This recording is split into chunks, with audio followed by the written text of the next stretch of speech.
you look at that? A strawberry grouper. It's just crazy how they're designed like that. Oh yeah, baby. Woohoo! All right. Do you think he is a keeper? Yeah, he's 100% a keeper. Check that out.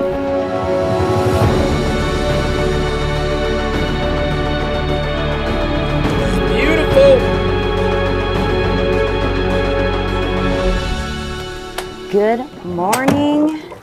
For those of you who are new to the channel, I'm Stephanie. I'm Clay. And welcome to Life by the Bow.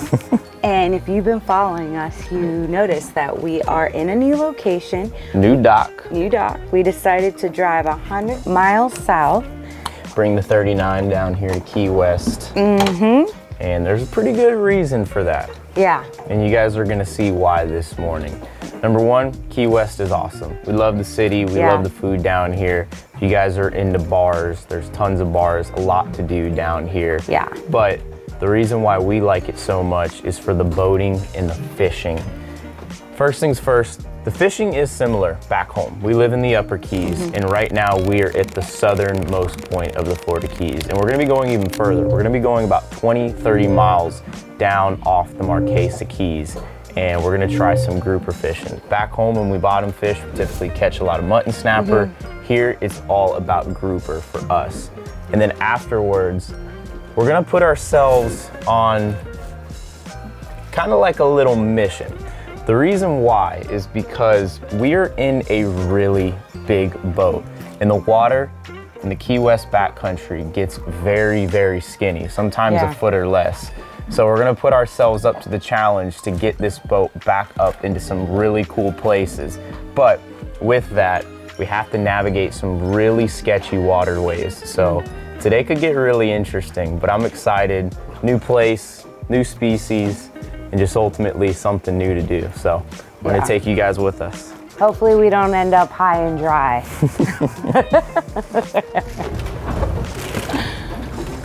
You ready? Yep.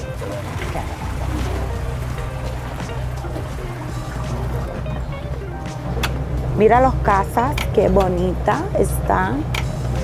Si quiere comprar, llama a Stephanie. So this is probably about, I'd say, our 5th time fishing Key West here, and we've acquired a couple spots over the years as we've been coming down here to fish. We typically come about once a year, and like I was saying, the Marquesas is typically where we like to fish. Of course, if you go as far as the dry Tortugas, the fishing just gets absolutely amazing. Reason why is because it's 70 miles away from the mainland. So the further you go away from civilization, the better the fishing is going to get. But like I was saying, we're gonna be going right off of the Marquesa Keys right here. And I think we're gonna start out probably about 20 miles away. And I'm not really looking for rocky bottom. What I'm gonna start out with today is some smaller rock piles. And the way that I'm finding these rock piles is on Garmin's Relief shading here. And that's typically what I like to stick to. That's where I've noticed that you can really find, you know, a decent congregation of fish, just because, you know, it's a great way to just kind of pinpoint if a spot is good or not. So as soon as we drop anchor, we'll give it probably about 30 minutes. If we haven't gotten a bite, we know that that little rock pile is no good. So that's basically what we're just gonna be doing all day, is just hopping from rock pile to rock pile. And as you can see, right here on the Relief shading, we have all this rocky bottom, and we have all these little rock piles. And basically what we're gonna do is we're just gonna anchor our boat up current, and we're gonna be using squid as bait today. We're gonna see if we can find some live bait, but more than likely we're just going to be using squid. And that's the beauty of fishing down here. A lot of the times you can get away with not using live bait.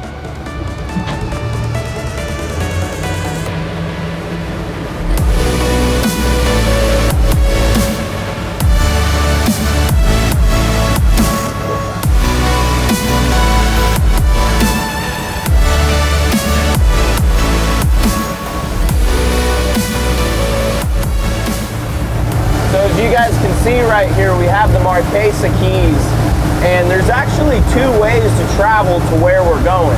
You can travel the inside, which I think at the very most on a high tide, it's probably about like 6 feet deep. And we could travel through there perfectly in this boat, no problem. But I chose the outside specifically, which has much deeper water, because a lot of the times I've noticed when we're running past all these Marquesa Keys, we see pelicans diving. For those of you that probably already know, whenever you see pelicans diving, they're diving on bait fish. So what I'm looking for right now specifically is those birds. Hopefully we can get up in there, throw a couple casts on the cast net, get some live baits. Like I said, it's not absolutely necessary for today, but if we can get live baits, obviously live bait is always key. And another thing about live bait too is so many people actually ask us, where can we find bait? But the truth is there's no particular spot that you can go to because they're constantly moving around. So they may be here today, but tomorrow they may be somewhere else. So there's just little things that you look for when you're searching for them that you learn over the years. Bait fishing is just like fishing. You know, just like you have your fishing spots, you need your bait spots. But one thing I can say is I always find bait accompanied with 3 things: seagrass, moving water, and deep water. So like basins, for example, where we pulled out of this morning, you know, a lot of the times you can find bait in basins. You can find them underneath the birds, but here in Key West, we don't have a lot of bait spots. So we're looking for the birds specifically because that is the biggest telltale sign to find bait from afar without having to get up in a lot of these areas and waste a bunch of time. So far nothing, but we're gonna see if we can find something.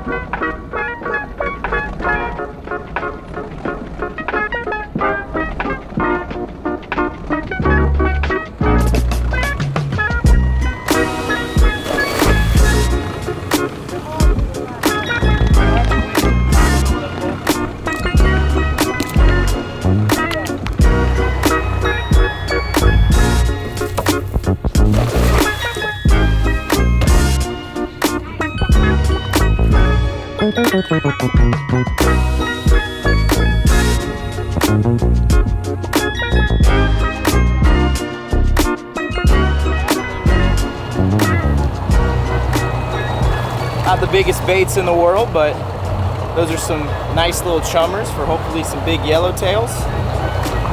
See what happens.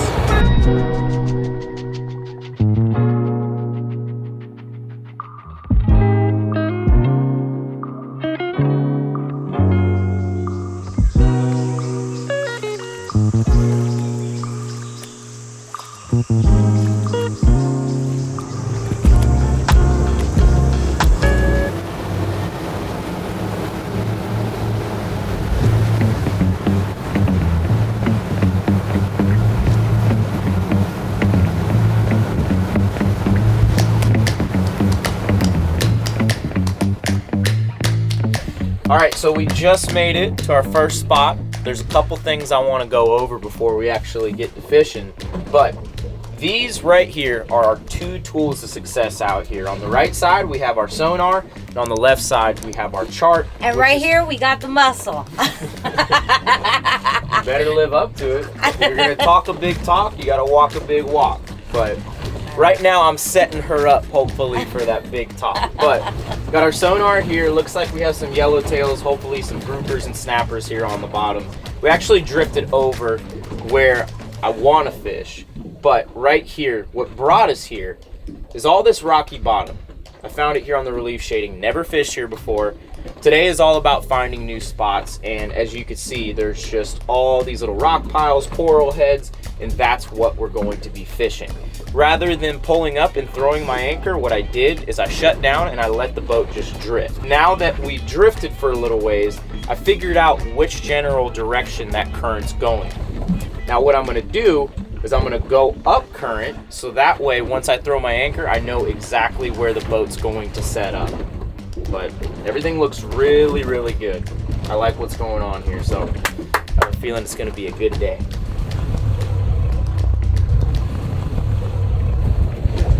There's the mussel, already sleeping. Yep, there you go. She's using all those muscles. Look at them. The breathing muscles. That's the only muscle she's going to be using today. Listen, my heart is going strong. That's the strongest muscle there. Getting all that blood flowing, all right? I'm just waiting for you to settle down because I got to get fishing once you anchor this boat up. I'm the one who's got to be rigging and fishing and catching. So I'm resting up. basically what you're saying is somebody has to catch the fish. Exactly. Are you trying to compete with me right now? There's no competition when you already won. All right, okay. It's on then. it's on. Let's go. All right. All right, time to anchor up. So here's a tip for all you boaters out there, new boaters especially. They say the length of your boat is supposed to equate to the length of your anchor chain. So right here we have about, I would say 35 feet of chain. Realistically, I should have 40 since this is a 39-foot boat, but your anchor will not set unless you got chain here and you have the right length of chain. But I'm not gonna waste any more time. Go ahead and throw it over the side of the boat. You wanna make sure to drop it slowly because what can happen is that chain can get wrapped around the anchor. If that happens, your anchor won't set. We're gonna let it down nice and slow. That's the key.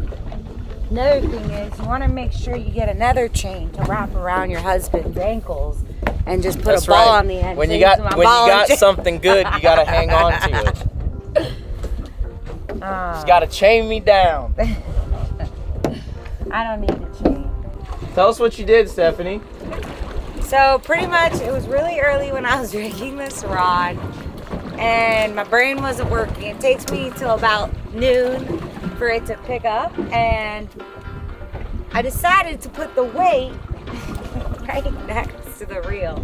So the problem is once you get about up, like once you get about to the first guy, game over. Go through. Yeah, exactly. Looks like I got stiff competition today. Right? Listen, Clay, you know what the best part about messing up? When you know how to rig is you can always fix it.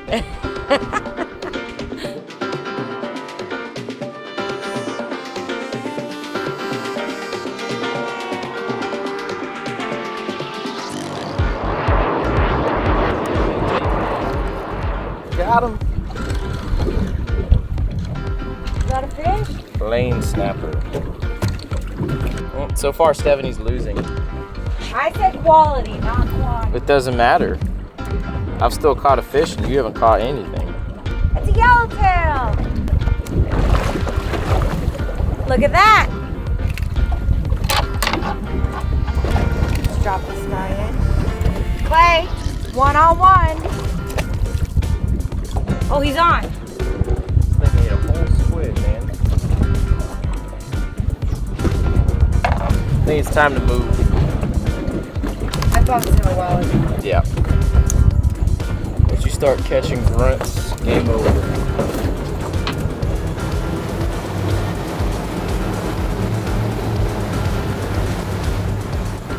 This is the best job.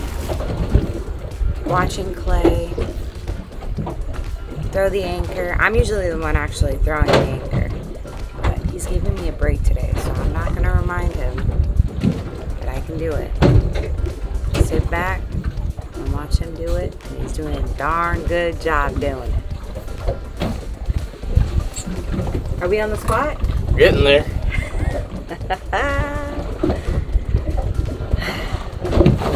Look at you, Clay. A lot of life.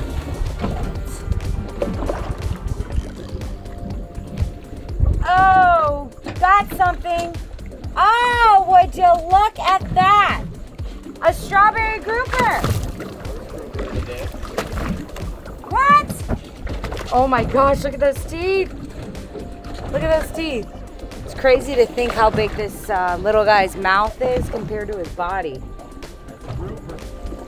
All right, so I'm gonna go ahead and do is I'm gonna release him. So long, little guy. Oh, look at that! You caught a mackerel! Here, do you hook them for me? So this is part of what kind of family? Mackerel family. The mackerel family. They go in. Little Spanish mackerel, they call them. Got a Spanish mommy on board and a Spanish mackerel. We're not keeping him because we're after much bigger fish today. Hey, we're catching a variety of fish. Yep. I like it. I like it, like it, like it. First, what? Wait. Yeah, it's a red. All right, we're moving up the ranks here as far as quality. Are you? Yep, that's our first red grouper. We just need him to be 20 inches and then we can keep him. Check it out. Look at how big his head is compared to the rest of his body. It's so wild. Boat turned around. Gotta go. Make sure you're on the correct side of the drift. You don't want your bait underneath the boat. That's how you scratch up your rug rail. Trust me, I know from experience.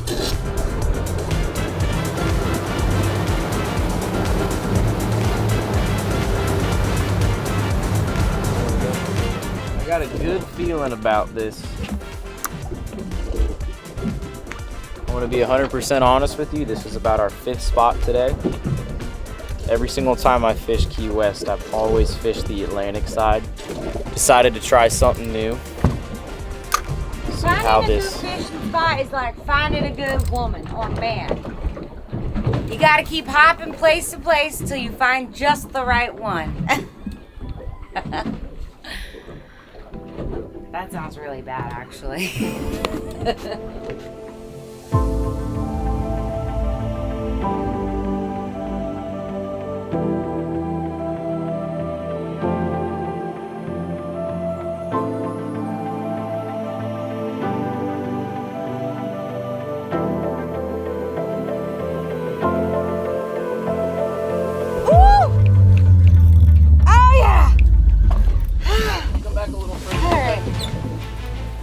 He was just rocked up. But I had to open my bail. Here we go. Oh yeah, baby! Woohoo! All right. You think he is a keeper? Yeah, he's 100% a keeper. Check that out. Woo! Look at that, baby. Good job. Woohoo! Good job. Your first legal Key West fish, well, quality fish of the day. All right. Beautiful red grouper. Spot hopping paid off, man. Nice, good job. Stephanie had to work him out of the hole. Check that out right there. You can see all the marks where he was working himself in there. And once they get inside of the hole, you can see there's these little like flanges, and he'll take his gills, right? He'll let me get underneath, and he'll flare them out, and he'll get those flanges back inside of the rock. And that's how they rock you up right there. But that's why you use that 60-pound leader, so that way you can get your wife to pull them up outside of the rocks. Good job, Stephanie. Woohoo! And I tied that leader myself. That's right.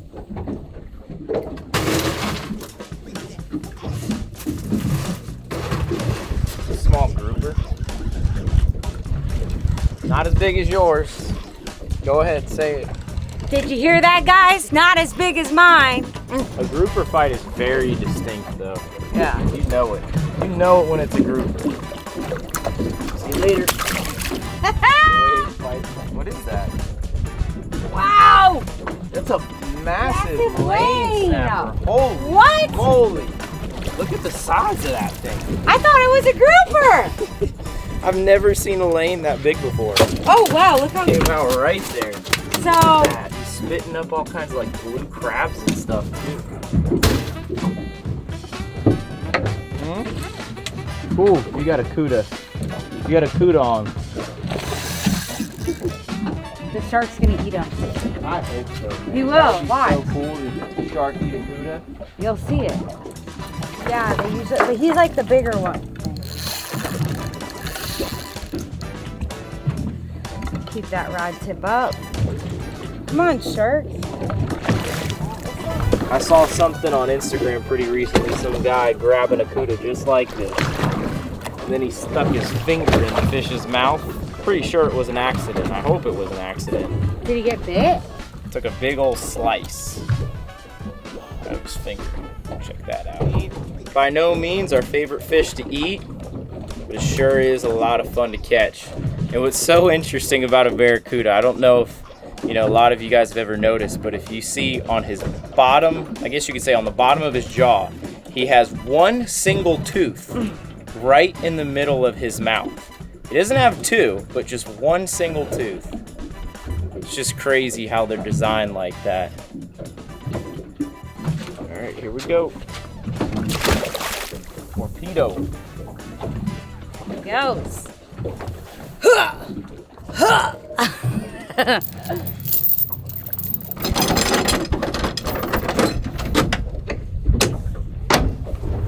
All right. It's safe to say that we definitely put our time and effort into fishing, and as you just saw, Key West did not disappoint. But this is where things get really interesting. As we get closer towards our destination, things get a little sketchy. Right here, we've made it into the Key West backcountry, which is beautiful, but a navigational nightmare. We're completely surrounded by shallow sandbars where one wrong move will get us into some serious trouble. Now, we do this often and we've spent a lot of time back in these cuts, so we have the knowledge and experience to push the limits. Therefore, our next channel is about 2 feet deep at its shallowest, which is just deep enough for us to scoot over the top without harming the bottom. However, by absolutely no means should you ever navigate the shallows on plane unless you know your depth and exactly where you're navigating.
Beautiful.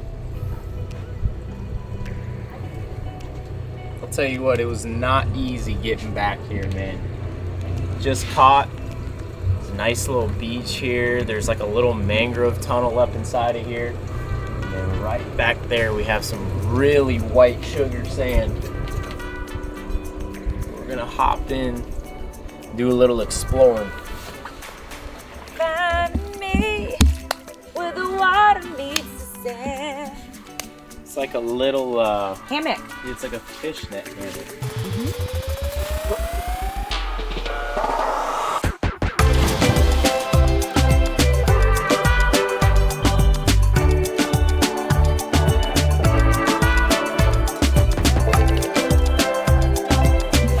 Ooh, look at that. This right here is actually a shell to a horseshoe crab. That's where his eyes go right there. It's kind of like a wild animal. And when I say wild, like really cool. Basically, this is the front of him, and then he has a whole like kind of like pointy tail that comes out the back. I'm not gonna lie, this is pretty cool though. It is so cool. I would totally camp back here. Me too. Just let the weather cool down and I could do this. Oh. You even get some of the bugs too. Yeah. Oh look, it opens up right here. It's like a beach. Oh, that's nice. That's beautiful. As beautiful as this is, it kind of sketches me out. Because you can see, this is the seaweed right here. And it looks like this tide is down at least like 4 feet. And since we've gotten here, the tides went down even further. So I'm starting to get worried if we're even going to be able to get out of here. Never know until you try.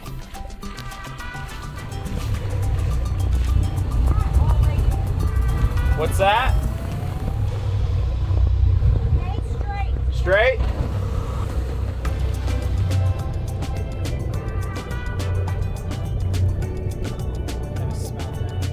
So we decided to hop to one more spot here.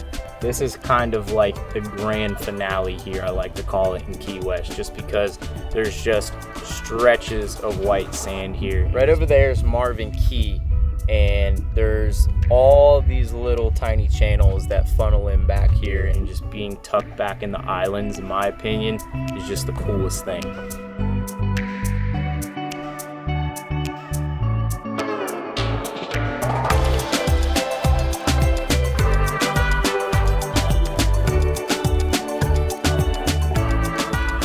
Okay, well, here's the thing. We're on vacation and I don't feel like cooking our catch today. And That's what you want to do? I want to enjoy Key West, and we're gonna have to turn the cameras off for that. So we are super happy that you guys joined us today. Also, if you haven't been to Key West, you gotta make a trip out here and rent a boat, because this is like a must-see while you're in the Keys. Yeah, and what's cool about a lot of the boat rentals down here, I guess you could call them more so charters. There's a lot of sandbar charters that will take you out and they'll know the water, so that way you don't have to worry about stressing yourself out back here just like me. But this is what I live for, man. I love things like this. I love getting lost. I love pushing the limits. Most importantly, we love you guys. So Yeah, until next week. Sorry, I didn't mean to cut you off. I'll let you go ahead. Go ahead. I was gonna say, I appreciate you guys. Like, you've been, supporting us through our channel and our gear, and we are just so appreciative of that. I'm grateful to have you guys. Yeah. Seriously. Yeah. Thank you guys for letting us be able to call this work. Right? Seriously. Yeah. So, till next week, see you guys right back here on Life by the Bow. Bye, guys.